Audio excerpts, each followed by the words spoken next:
Romantasy, fantasy romance, what is that? Which romantasy book should I read? Are they any good? Stop. Breathe. I got you covered. So what's romantasy? Simple, mixed romance and fantasy. And how does this look like in a novel? You have a fantastical world with creatures like dragons, fae, vampires, shifters, and the sword. You often find humans living in a world like ours, but with the addition of a parallel magical dimension. Then you have characters with magical powers. For example, they can control the elements, fire, wind, or read your thoughts, etc. But before all these possibilities come true, you meet a character who will eventually fall in love with his or her co-protagonist. They will have to overcome obstacles to become a couple, and together, and this is important because their union is key, they'll solve the main conflict of the story. Are we talking the same language now? Well, keep watching and I'll show you my 5 romantasy book recommendations to get you started in this genre. And if you're not new to this, make sure to watch still in case there are new additions to your to-be-read list. But before we continue, help me make more episodes. How? Subscribe, share, or buy me a coffee. I'm sure there are many books we can talk about. And talking about books, the first one you should consider start reading it like right now is A Court of Thorns and Roses, or ACOTAR as it is widely known. Sarah J. Maas is one of the greatest representations of romantasy. Don't get distracted by the term. I also call it fantasy romance, and for me, they're the same. But whatever. Moving on. So, ACOTAR. In this book, you meet Feyre, a young human woman who's forced to learn how to hunt to help her family survive after they lost their wealth. One night, she hunts a wolf, the wrong wolf, because later a terrifying beast comes barging into their humble hut demanding retribution.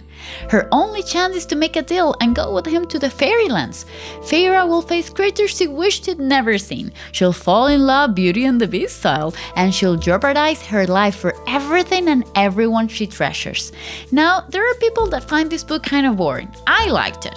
The important thing, though, is that no matter if you struggle reading it or not, you finish it because the sequel is the gem of the series. Please persevere, I'm not joking. You can't miss the second book or you won't get to know the greatest strategies and everyone's fictional boyfriend. There are also other characters introduced that are worth your time, and the plot gets better and better. This is an ongoing series. You can check my other video on ACOTAR where I explain the book order and so on. Briefly, so far it has 4 books and 1 novella. We're all hoping Sarah J. Maas will give us a surprise soon as to how this series and her very intricate universe will continue. What else can you expect from this series? A fierce female main character who's also very resourceful and has a beautiful evolution from damsel in distress to a woman in charge. A potential love triangle, or at least some enemies to lovers romance. Tension, tension, and more tension. You'll probably develop a love-hate relationship with her co-protagonist, but if you continue the journey, you'll be rewarded with a handsome male with a beautiful heart and a cunning mind and incredible powers. There are shocking reveals, gruesome scenes, spice, and a lot of action. For me, it's Maas' best written series. Am I hooking you to this genre? Yes, no? Well, then I hope this second book will captivate you as much as it captivated me. It's From Blood and Ash by Jennifer Armentrout. If you compare romantasy to an arch, like a literal arch, then the first pillar to support it will be Sarah Maas, and the second one, Jennifer Armentrout. And her Blood and Ash series is her best work. It starts with a maiden, Poppy, this curvy, scarred, red-haired young woman raised as the privileged chosen. However, she can't be touched, not exactly be seen, she can't talk freely or leave her room almost at all. More like privilege, it sounds she's been kept in a pretty cage, waiting for her ascension, an act even she doesn't fully comprehend what entails. And those doubts and constricting walls will lead her to question her role and the society she lives in.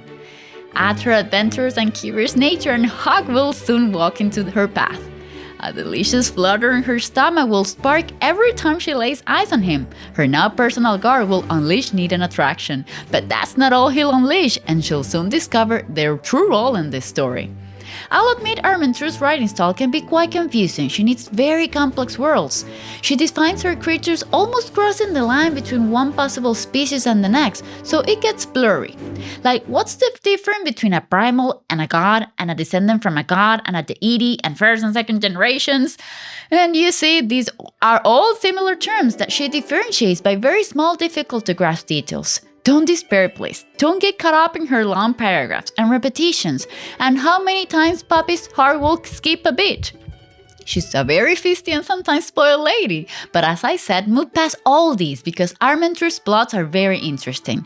As with almost every book series, the first 3 books are the most intriguing and coherent. Past that, the story deflates a little. That said, you'll still want to know how everything unfolds and will eventually end. For me, this is what happens with Blood and Ash. As with ACOTAR, this is another ongoing series, but we have a clearer picture of how it'll continue. There are 5 books already published, the next one is coming in June 2025, and pay attention because as far as I know, this will be the last book narrating the story of Poppy and Hawk. It seems there will be a 7th book, but with others as main characters. What you'll read here: creativity. I swear, this author has an incredible mind. The story is action-packed. There are many curveballs, unbelievable twists that shock you and leave you wanting for more. Do you like spice? Get ready! There's a lot of sexual tension and passionate collisions. There's betrayal, conspiracies, prophecies, war, cruelty, but there's also love, friendship, loyalty, and kindness. You'll venture into a unique world of gods, Atlassians, humans, wolven, and vampires. There's even a complementary series to go with this one. It's called Flesh and Fire, and it precedes the events in Blood and Ash. I don't believe you need to read it to understand anything here, but it'll give you extra context. One more? Then let's move to a more recent book, Fourth Wing. Rebecca Yarros is known as a romance writer, but she recently ventured into the world of fantasy and has captivated an entire world. Her Empyrean series, the one I'm about to talk about, has been compared to Harry Potter and the like for the fandom and hype it's been building. But maybe you're asking yourself, not everything that shines is gold, right? Well, this book is. It shines, its cover is golden, and it's worth its lengthy pages in gold. We've gone from Fae to vampires, and now it's the turn for dragons. In Fourth Wing, you'll venture into Basgiath, a war college where cruelty seems to be the currency. And the most popular and attractive school is the Rider's Quadrant. Why? Because if you survive it, you'll get to ride a dragon. And the bond will also give you amazing powers. See how easily you can become the elite? Did I say easily? Maybe not. Let's ask Violet Sorrengill, the main female character. Raised to become a scribe, she only wants books, books, and more books. Her mom seems to have a different idea because Violet is forced to enroll as a writer candidate. To achieve that, she needs to walk a very long and narrow parapet, then she needs to guard her back from other candidates that may want her dead, because you see, less candidates means more chances a dragon will bond with you. It's not like there's an infinite amount of unbonded dragons out there.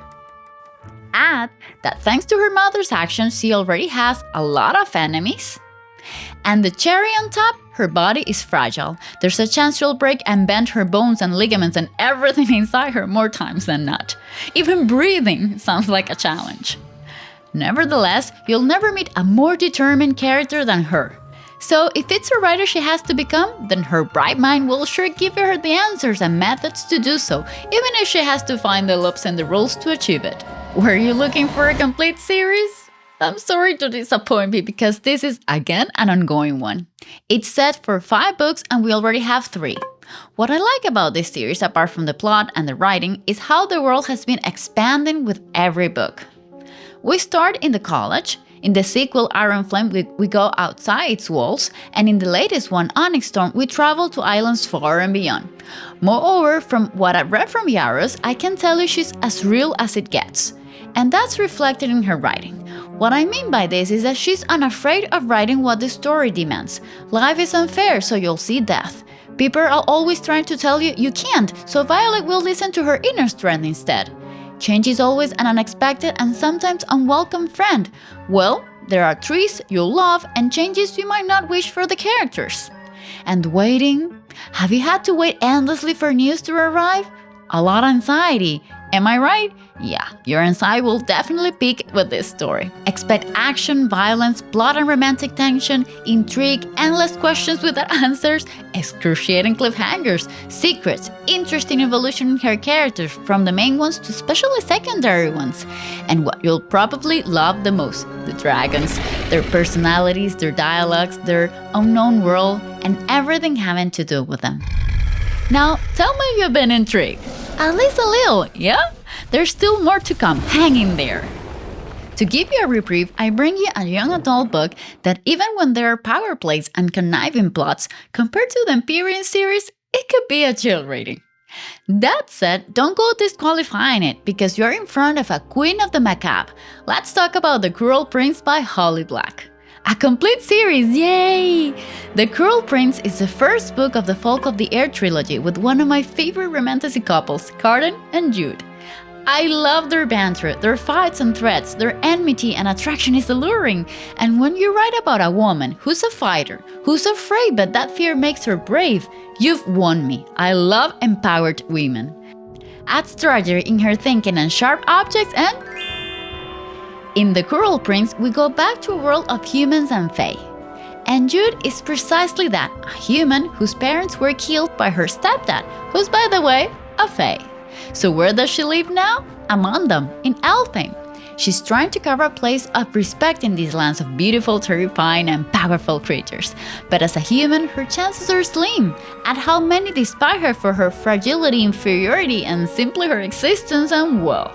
Among these enemies, there's Carden, one of the sons of the High King. He's handsome, irreverent, doesn't respect the rules, and can't stand Jude. Right. What do they say about love and hate being separated by a thin line?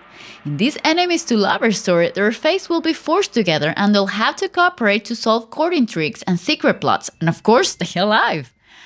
What I highlight: the story is character focused, so you get to really know them, their pasts, how they've been shaped, what motivates them, their emotional evolution, their moments of vulnerability, their strength. In addition, as I said, black is synonym of macabre, so there are cruel and violent scenes. Expect intrigue, politics and strategy, exciting twists, prophecies, and a wide variety of fantastical creatures. Romance-wise, there's a chemistry that's sweet but harsh at the same time. I mean, the story is not cute, but them as a couple are sort of cute in a macabre way, I guess. This is young adult, so there's no spice, although you'll get your moments and I hope you cherish them because as Garden said, you'll be forever undone. Still, if spice is what you want, then this next choice will be for you. It's time to talk about Guild. In this reinterpretation of Maida Smith, you'll find Oren, a woman whose skin, hair, and her entire body is golden. She's King Maida's pet, his gold touch, his favorite mistress. She's been kept safe in a shiny, pretty golden cage, in a palace also completely gilded, walls, floor, everywhere you look, gold. But is she safe really? She might be protected against outside dangers, but when that outside world finds her, will she have the courage to face the pretty lies and sheltered life she'd lived lately? Oren is a journey of deep self-discovery, confidence, inner strength, and courage. She'll be progressively shining throughout the series, and this is reflected precisely in the book titles. From Guild, to Glint, to Gleam, to Glow, to Gold, to Goldfinch, a full-bodied butterfly. Spread your wings and fly! But in which direction? Okay, so remember when I said that not everything that shines is gold? I have a controversy here, and I was doubting if to add this series to this video. Let me tell you why. Since I read Guild, I fell in love with it and wanted to know how the series progressed. I read every single sequel the moment it came out. I waited anxiously for its grand finale. Maybe I'm gonna call it the syndrome of the long series. From the 4th book onward, the series deteriorated for me. I'm not going to lie, there were some crazy additions later in the journey that left me a little baffled. And the last book was like, really? So why am I recommending Guild then? Because for me, it's still a classic in the romantasy genre. This is a series you should still know about. And hey, maybe you like what I didn't. After all, we have different expectations, tastes, backgrounds, and moods while reading. What can you expect from this series? There's a love triangle and an enemies to lovers relationship. Expect a lot of sexual tension and spice. There's also lies, secrets, tweets, and many things to uncover. I highlight Oren's evolution as a character. As I mentioned earlier, this is her journey. She's peeling layer after layer, and boy does she have a complicated past and present situation. So she has a lot to unpack. The story is told from multiple points of view, and the world has a lot to offer. All in all, really, it has great many things. It's unfortunate that for me, it lost its luster as it progressed. But be your own judge, please, and tell me what you think about it in the comments below. In summary, I've discussed 5 books that in my criteria are essential for getting started in romantasy and hopefully hook you to this genre. We have ACOTAR, but remember, stay at least for the sequel, a world of humans and fae with a lot of strategy, magic, and love. Then we have From Blood and Ash, a unique version of vampires and other creatures with a female fighter and an interesting plot. Moving on to Fourth Wing, the dragons will take you high into master storytelling. And if you like the Macabre, the Cruel Prince has come to charm you. We end with a golden touch by the pen of Raven Kennedy, Guild, Fae, power-hungry humans, and a game to become the Master Conqueror. Am I seeing one of these options in your reading list already? Tell me about it. As always, thank you for watching. See you soon!